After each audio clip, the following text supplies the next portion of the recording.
ஓனாய் என்ன செய்யறது, காட்டுக்குள்ள இருந்து அப்படியே வெளியில வந்து வீதிகளில், வீடுகள், சிற்றூர் கிராம பகுதிகளுக்கு வந்து கோழியை பிடித்து தின்னுவது. இது தினா கோழி எப்படி தின்னுட்டு போயிருதே அப்படின்னு நினைச்சு அந்த கிராமத்து மக்கள் ஒரு கத்தியை, கூர்மையான கத்தியை ஒரு இதில கட்டி இப்படி வைத்து அதில் கோழி ரத்தத்தை தடவி விட்டு விடுறார். இந்த ரத்த வாடைக்கு அந்த ஓனாய் வந்து இந்த கத்தியை அப்படி நக்குது.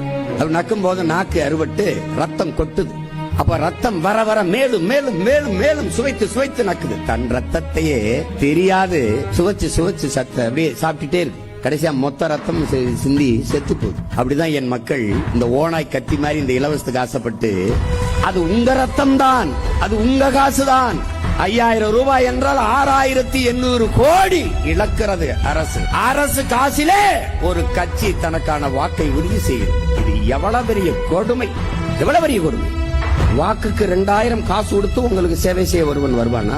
மக்களுக்கு சேவை செய்கிறவன் எதுக்கு காசு தருகிறான்?